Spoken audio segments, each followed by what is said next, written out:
Para poder adentrarnos en este tema de la invalidez del acto, primero debemos ubicarnos en un contexto y comprender primero generalidades como ¿qué es un acto administrativo? Debemos de partir de la premisa que un acto administrativo es una voluntad que ejerce la administración pública sobre nosotros. Es decir, el acto administrativo ya pues resuelto y ejerciendo algo sea a favor o en contra o favorable o desfavorable hacia nuestra persona. Un acto que nosotros solicitamos, nosotros tramitamos y a este momento ya se ejerció una voluntad sobre nosotros dictando dicha resolución. Bien, partiendo de esto, vamos a ubicarnos entonces en nuestra ley de procedimiento administrativo y vamos a irnos al artículo 34, el cual nos menciona 6 formas en las que un acto administrativo puede ser inválido. Y vamos a comenzar mencionando el inciso A, en el que dice que los dictados por un órgano absolutamente incompetente son inválidos. Es decir, para mencionar un ejemplo, podemos decir que una institución que no tiene nada de competencia respecto a otra, pues cada quien tiene su organigrama, cada quien tiene sus autoridades, pero una autoridad de X institución pública no puede ligarse con órdenes o con leyes o normas, perdón, que sean aplicadas en otra. Es decir, si no tiene competencia sobre esta, no puede venir y decir aplicarla en la otra. Como nosotros, como en la vida real, no podemos ir y gobernar en la casa de alguien más. Entonces ahí más o menos podemos ver la aplicación de la ley en una persona o en una institución que no tenga la competencia. Entonces se declara la nulidad de este acto, por lo tanto no tiene validez. Y en el inciso B nos menciona que los que tengan objeto imposible o se configure un delito. Y esto es bastante importante, ya que en la administración pública podemos, diariamente creo que podemos encontrar una queja aquí u otra queja por allá, pero esto va más enfocado en algo que no es tangible. Entonces, cuando menciona que si esta constituye un delito, podemos más o menos ligarlo, ¿verdad?, con el hecho de que hay delitos de administración pública o malversación de caudales públicos en los que se ve ligado, o tal vez tráfico de influencia, en lo que se ve ligado esto, ya que si es totalmente nulo como lo menciona o inválido como lo menciona el artículo 34, este debería de ser inexistente. Por lo tanto, debería de evitarse, ¿cierto? En el inciso C nos menciona los dictados prescindiendo total y absolutamente del procedimiento establecido. Esto es bastante común, ya que nosotros podemos encontrar en la administración pública, como mencionaba anteriormente, lo que llamamos el tráfico de influencias, o incluso podría ser hasta prevaricato administrativo. Y nosotros podemos mencionar en este caso que tal vez fulanito le dijo, no, yo tengo tal institución ahorita, yo tengo autoridad ahí, entonces solo pasate y te regalo la firma, pasate y ahí si llevas a tu empresa a licitar, ahí te fuiste. Pues lamentablemente esto se da bastante. Pero para más o menos partir y apoyarnos en esta parte, quiero mencionar que esto totalmente debe tener una invalidez, como lo menciona el artículo. ¿Por qué? Porque si se salta todo un procedimiento, esto no tiene validez. Esto no tiene validez porque solo, bueno, aquí pasate, aquí no hay problema. Entonces es donde vemos el vicio en el proceso, ¿verdad?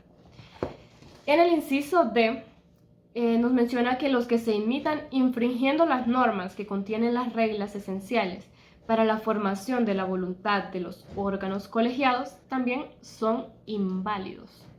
Es decir, que cuando se salten, como lo mencionamos, es que todo esto trae antecedentes y viene y sigue, ¿verdad? Entonces, en este caso, mencionamos que el que trae una infracción de las normas y que evidentemente infringe, ¿verdad?, la educación o la formación de estos órganos ya colegiados, entonces debe ser declarado totalmente inválido por no aplicar estas normas, ¿verdad?, por el simple hecho de no aplicarse. El inciso E nos menciona que los de carácter general que infrinjan los límites señalados a la potestad reglamentaria establecida por el artículo 40. Ya más adelante les vamos a hablar de este tema mencionado en el artículo 40, pero más o menos queremos orientarlos hasta ahora. El inciso F también menciona que los que contraríen lo dispuesto en el artículo 8 de la Ley General de Administración Pública totalmente deben ser inválidos. Y les menciono más o menos por qué, y el por qué es que en el inciso E menciona la potestad reglamentaria y en el inciso F menciona que contraríen el artículo 8 de la Ley General de Administración Pública. Entonces, ¿qué encontramos en el artículo 7 de la Ley General de Administración Pública? Encontramos la jerarquía normativa. Bueno, para comenzar yo voy a hablar acerca de, para comenzar de los elementos, voy a hablarles acerca de la voluntad gubernamental. Este es un componente que alude a la intención objetiva o puede ser subjetiva detrás de un acto administrativo. En términos ya un poquito más específicos, representa la razón fundamentada que impulsa la decisión gubernamental. Este aspecto puede resultar esencial para poder discernir las motivaciones detrás de las determinaciones gubernamentales. Ahora tenemos el sujeto. Este es un aspecto que se refiere al órgano específico que emite la declaración de voluntad en representación al Estado. Es importante poder identificar claramente este acto, ya que nos permite comprender la fuente de la decisión administrativa. Ahora tenemos la competencia. Este es un elemento que se relaciona con la cantidad de poder conferido ante un ente dentro de los poderes públicos. Poder evaluar la competencia nos ayuda a determinar la autoridad del órgano para llevar a cabo el acto administrativo. Ahora tenemos el objeto. Este es un componente que nos ayuda a abordar todo aquello, lo relacionado en lo cual recae el acto administrativo. Este debe ser tanto físicamente como posible jurídicamente. Analizar el objeto nos permite sumergirnos en cuál fue la razón de la decisión gubernamental. Ahora, moviéndonos al motivo, este es un aspecto que se centra en la justificación del acto jurídico. Explorar el motivo nos proporciona la perspicacia sobre las razones subyacentes a la adopción de la decisión administrativa. Pasando ahora hacia el mérito, este componente implica la evaluación del grado de adecuación del acto administrativo respecto al principio de proporcionalidad entre los medios empleados y los fines perseguidos, y el análisis del mérito también nos ayuda a la comprensión de la decisión gubernamental. Ahora, sobre el principio de proporcionalidad, este principio es una guía que nos ayuda para entender un poco mejor, para valorar la justicia y la decisión administrativa y para la equidad.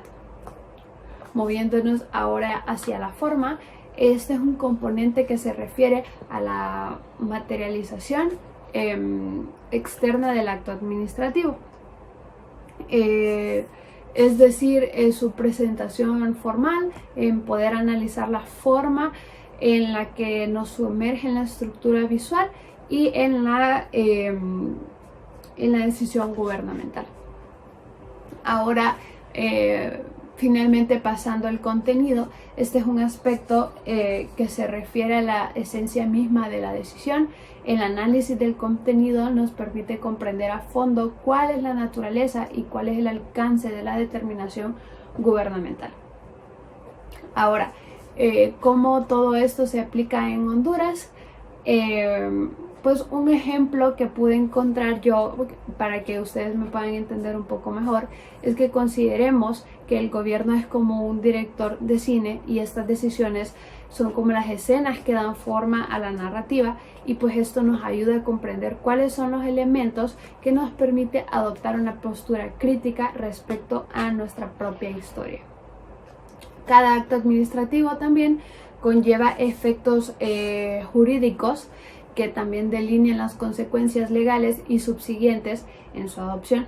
En Honduras, comprender esta dinámica es esencial para que podamos discernir cómo estas decisiones pueden impactar nuestra vida cotidiana al día a día. Les voy a hablar sobre los tipos de actos administrativos. Como sabemos, bueno, y lo hemos visto a lo largo de la clase, ¿verdad? Los actos administrativos son decisiones tomadas por las autoridades administrativas en el ejercicio de sus funciones. Básicamente vienen siendo la voluntad de la administración pública que tiene el atributo de producir efectos jurídicos y que alcanza directamente a los particulares. Aquí, bueno, ya entrando al tema, que me corresponde, podemos decir que los tipos de actos administrativos van a ser clasificados dependiendo de la finalidad y de su contenido. Y aquí podemos decir que los más comunes son los actos administrativos generales, ¿verdad? Porque son los que establecen normas de carácter general que afectan a un grupo determinado de personas o situaciones. Estos tienden a tener un alcance más amplio y establecen normas o directrices de aplicación general. Aquí podemos ver, por ejemplo, algunos ejemplos que vienen siendo, por ejemplo, los reglamentos, que son disposiciones generales que detallan la aplicación de la ley y suelen ser emitidos por órganos de competencia normativa. Y también otro ejemplo vendrían a ser los decretos, ¿verdad? Que los decretos son normas prácticamente que tienen un rango de ley, ¿verdad? Y que son emitidas por el Poder Ejecutivo para regular situaciones de carácter general. Estos actos administrativos, podemos decir, por los actos administrativos generales, deben cumplir principios legales y respetar los derechos de los ciudadanos. Y por eso algunas veces son impugnados, ¿verdad? Si no se ajustan a la normativa vigente. Podemos citar un ejemplo, por ejemplo, de un acto administrativo general y que viene siendo cuando un decreto, cuando por ejemplo la presidencia emite un decreto y que establece una nueva política de inmigración, ¿verdad? Que aplica a todos los solicitantes de residencia permanente. Bueno, este decreto puede ser que modifica los requisitos que ya están establecidos. Y aquí afecta básicamente a un grupo más grande de personas, ¿verdad? Ahí podemos, ese es un ejemplo que podríamos citar. Bueno, y también hablando de estos tipos, hay otra clasificación que son los actos administrativos individuales.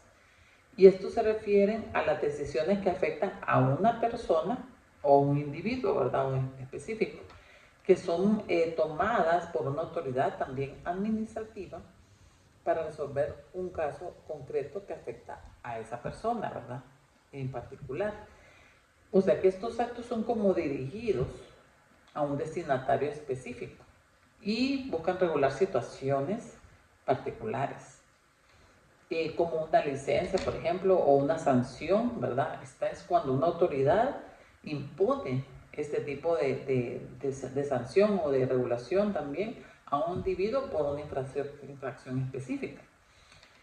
Aquí, por ejemplo, también podemos poner un ejemplo que más o menos lo vamos a relacionar con el anterior, ¿verdad?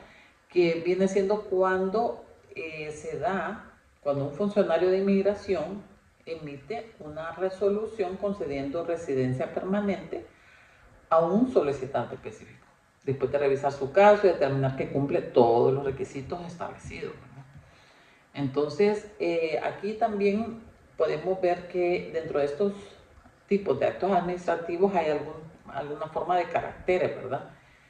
Que dan esa individualidad que cada acto administrativo le atribuye, ¿verdad? Que viene siendo como una sucesión, ¿verdad? Ordenada, o sea, de modo que cada acto tiene un valor por sí mismo y tiene sus propios efectos.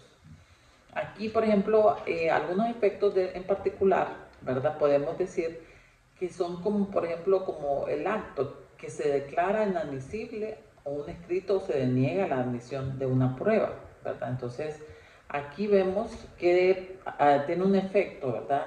Y para ilustrar este efecto podemos decir que todos estos actos tienen su propia individualidad, ¿verdad? O sea, porque tienen una función determinada dentro del procedimiento.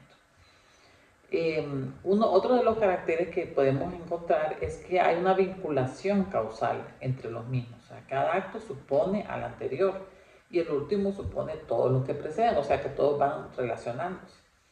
El tercero es que todos los actos del procedimiento constituyen una unidad. O sea que, en efecto, todos ellos quedan indisolublemente ligados al efecto jurídico del acto final, es decir, todos quedan conectados en la unidad del efecto jurídico y que alcanza el particular, ¿verdad? Y el último que podríamos identificar dentro de los caracteres de esta tipificación de los actos, o de los actos administrativos, podemos decir que es que produce efectos sobre la esfera jurídica de los particulares, ¿verdad? Entonces, ese efecto puede consistir en declarar que el derecho invocado es efectivamente del peticionario, ¿verdad? Y aquí se le reconoce un derecho nuevo al solicitante o bien el ejercicio de los derechos de este, ¿verdad? Y están sometidos a determinadas limitaciones. Por eso podemos al final concluir que en ciertos casos los actos administrativos individuales pueden declararse en algunos casos inválidos, ¿verdad? Porque se determina que carece de eficacia jurídica debido a irregularidades en su formación o como hablamos de cada uno de estos pasos o de esta unidad que existe. Entonces, algo se descompone o deja de funcionar de la debida forma y se identifican esas irregularidades en su formación, ¿verdad? O el contenido o en el proceso mismo, ¿verdad? Y entonces, al final podemos concluir que esta distinción entre estos actos administrativos individuales y generales se basa en la naturaleza y el alcance de la decisión tomada por la autoridad administrativa. La adopción de un acto administrativo individual a menudo implica considerar circunstancias específicas, ¿verdad?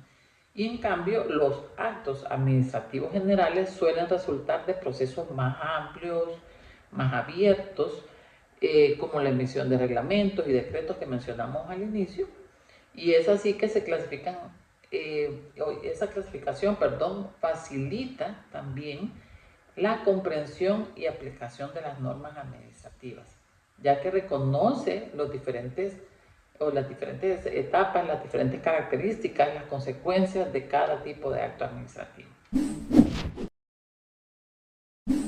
Muy bien, continuando con esta exposición y viniendo de lo que se ha definido como actos administrativos, ahora nos toca pues tratar sobre el tema de la validez de los mismos, que esto tiene que ver de manera muy importante sobre la concurrencia de diferentes elementos que le garanticen al acto ser válido y de manera simultánea sin dejarlo por fuera.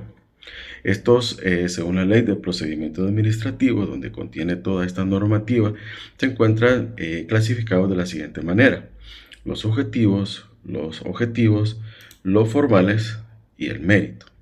Entonces vamos a empezar a describirlos, ¿verdad?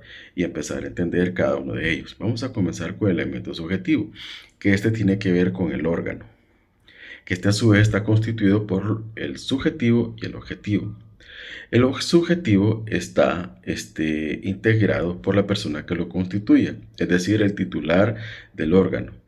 Que no puede ser otra persona, sino la persona que tenga toda esa atribución como titular.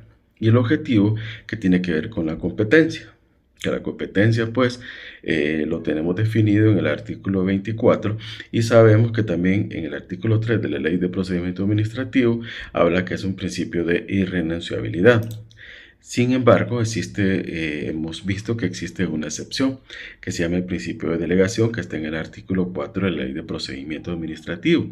Pero esta no significa que le cede la titularidad, sino solamente el ejercicio de las funciones que se han establecido. El segundo elemento es el elemento objetivo. El elemento objetivo está también estudiado de tres formas, como el motivo o causa, el objetivo y el fin. El motivo o causa lo tenemos y vamos a apoyarnos en la Ley de Procedimiento Administrativo y lo tenemos en el artículo 25 para poder hacer el entendido sobre el mismo. El artículo 25, ¿verdad? Aquí donde vemos los requisitos, dice que los actos deberán sustentarse en los hechos y procedimientos que les sirvan de causa en el derecho aplicado. También está el objetivo o contenido que es el resultado práctico del acto. Ahora, este acto que está en el 24 nos va a hablar también del siguiente. Vean lo que dice el 24. Dice, los actos serán dictados por el órgano competente. Pero en el otro inciso dice el objetivo de los actos debe ser lícito, cierto y físicamente posible. Y cuando hablamos de ello, ¿a qué nos referimos cuando decimos lícito? Pues lícito, estamos hablando de que al dictaminar y decir que el acto que estamos en un proceso es lícito, es que no vaya a entrar en un tipo penal, en un tipo administrativo que sea contrario a la justicia, ¿verdad? Que provoque una alteración al orden jurídico. Que sea cierto, tiene que ver que los efectos jurídicos sean precisos, que no provoquen ambigüedades. Y físicamente posible, que sea, ¿verdad?, estos que se exigen que materialmente se puedan realizar. Un ejemplo de ello puede ser que si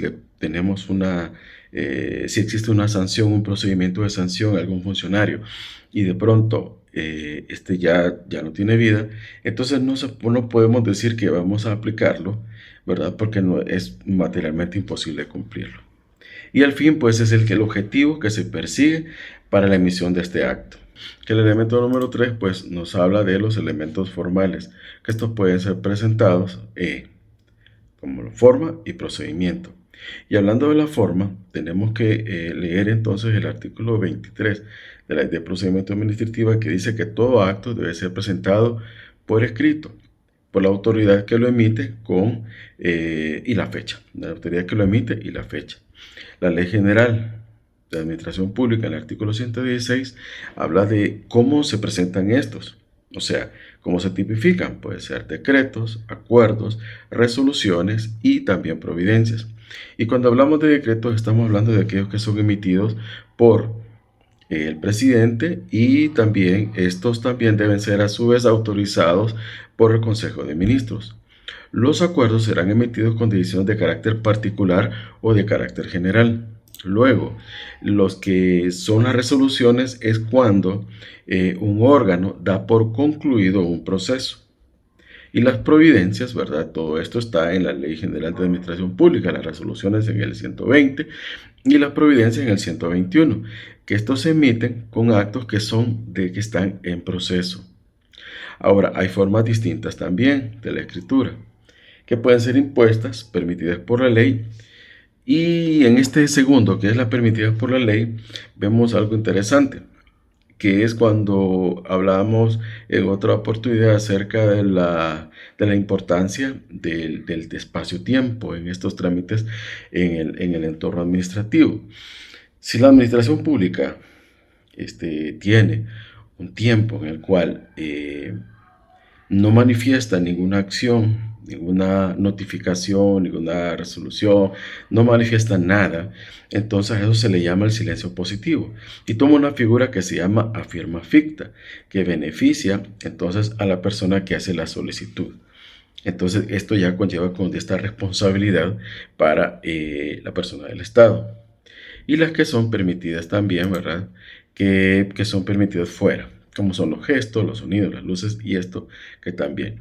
La segunda parte es el procedimiento. Esta es la sucesión ordenada de actos. Y el último elemento es el mérito. El mérito está referido a la eficacia del acto.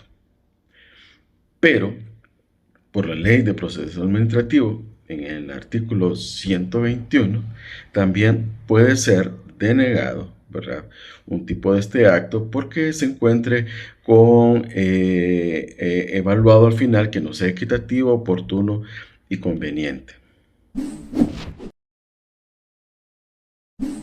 La invalidez de un acto administrativo puede tener diversas consecuencias que dependerán de las circunstancias específicas de cada caso. En general, se busca corregir los efectos negativos que el acto haya podido tener y en algunos casos sancionar a los responsables de la situación. La nulidad es una consecuencia que se produce cuando un acto administrativo es contrario a la ley o a la normativa aplicable. En Honduras, la nulidad de un acto administrativo puede ser declarada por el órgano que lo dictó y por su superior, previo dictamen favorable de la Procuraduría General de la República. Un ejemplo de nulidad podría ser cuando un acto administrativo es dictado por un órgano que no tiene competencia para hacerlo o cuando se vulneran los derechos fundamentales de los interesados en el procedimiento administrativo. En estos casos, el acto administrativo sería nulo y no produciría efectos jurídicos. Es importante destacar que la nulidad de un acto administrativo puede ser declarado de oficio por la administración, es decir, sin necesidad de que los interesados lo soliciten. Además, la nulidad de un acto administrativo puede ser total o parcial dependiendo del alcance de la infracción cometida. Y esto tiene como objetivo restablecer la legalidad y proteger los derechos de los interesados en el procedimiento administrativo. La anulabilidad es otra consecuencia que se produce cuando un acto administrativo adolece de algún vicio o defecto de lo que lo hace contrario a la ley o a la normativa aplicable, pero que no es tan grave como para considerarlo nulo. Un ejemplo de anulabilidad podría ser cuando un acto administrativo adolece de un defecto de forma que no es esencial para alcanzar su fin, pero que puede causar indefensión a los interesados en el procedimiento administrativo. En este caso, el acto administrativo sería anulable y podría ser impugnado por los interesados en el procedimiento. Otra consecuencia sería la producción de algunos efectos de los que produciría el acto legítimo. Esto se refiere a que a pesar de que el acto administrativo es inválido, puede producir algunos efectos limitados o parciales. Por ejemplo, si un acto administrativo es declarado inválido por su defecto en su forma, puede ser que los efectos que produzcan sean limitados a ciertas partes del acto que no estén afectadas por el defecto, mientras que otras partes del acto no producirían efectos. En general, los efectos limitados o parciales de un acto inválido dependerán del tipo de invalidez y de las circunstancias específicas del caso. Otra consecuencia sería la producción de efectos distintos a los que produciría el acto legítimo. Esta consecuencia se refiere a que a pesar de que el acto administrativo es inválido, puede producir efectos diferentes a los que se esperaría si fuese legítimo. Por ejemplo, si un acto administrativo es declarado inválido por falta de competencia del órgano que lo dictó, los efectos que puede producir serían diferentes a los que se esperarían si el acto hubiese sido dictado por un órgano competente. Otro ejemplo podría ser si un funcionario público dicta un acto administrativo para beneficiar a un amigo o un familiar, en lugar de actuar en el interés del bien común, estaría incurriendo en un exceso de poder. Esto produciría efectos distintos a los que produciría un acto legítimo. En estos casos, los efectos del acto inválido pueden ser nulos o anulables, lo que significa que pueden ser impugnados y anulados por los interesados o por la propia administración. En general, los efectos distintos de los que produciría el acto legítimo dependerán del tipo de invalidez y de las circunstancias específicas del caso.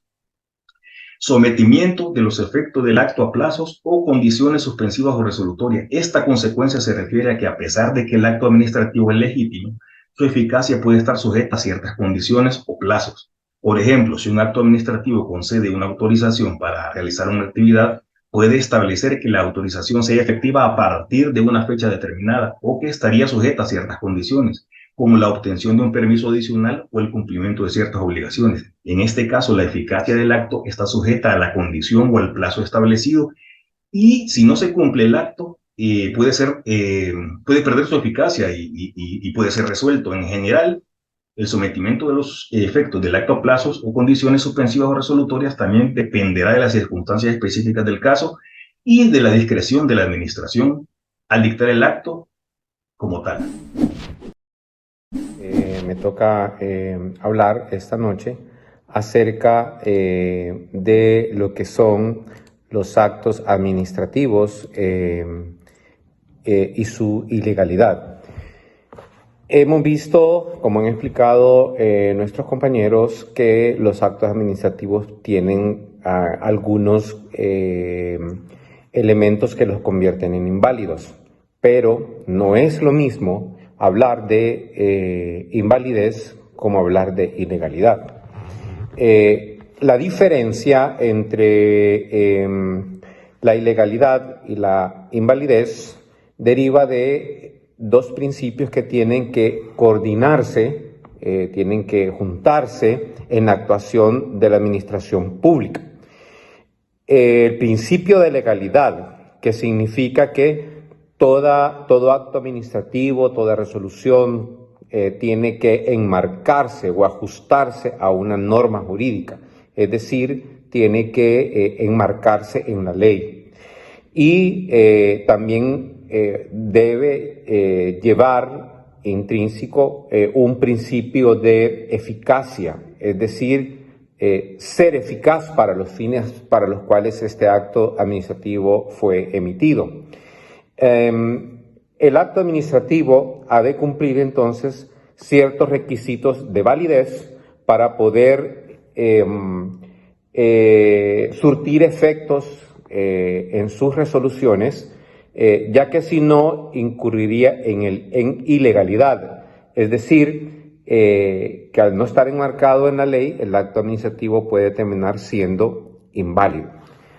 Bueno, en resumen, podemos decir que el acto administrativo es una herramienta útil, esencial en la administración pública, que se caracteriza por ser unilateral, que se caracteriza por ser imperativo, por estar sometido a la legalidad, y su tipología puede variar según el alcance y el contenido que conlleva, y se distingue entre otros actos, los cuales son subjetivos y objetivos. La eficacia de un acto administrativo depende de su notificación, y su invalidez puede derivar de la nulidad o la anulabilidad, que pueden ser declaradas por la jurisdicción contencioso administrativo.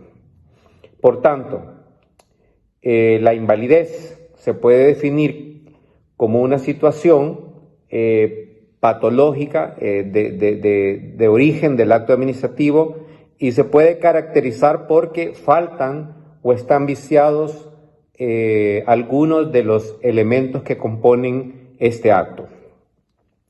Los actos administrativos se presentan en dos etapas. Aquellos que conducen al acto final, y este último que expresa la voluntad de la administración y tiene efectos jurídicos directos en particulares, ya sea estableciendo normas generales o tomando decisiones individuales. Por lo tanto, cada acto contribuye a la unidad de un proceso administrativo global o universal. La interacción que se da, como les mencionaba, entre legalidad y eficacia es esencial para el correcto funcionamiento de los actos administrativos. La ilegalidad puede ser el primer paso hacia la invalidez.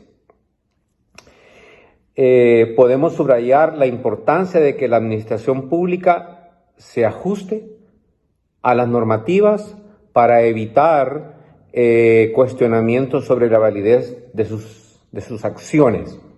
La invalidez de un acto administrativo puede manifestarse de diversas maneras, como la nulidad completa, la anulabilidad sujeta a revocación, la producción de efectos diferentes a los esperados, o la imposición de plazos y condiciones específicas.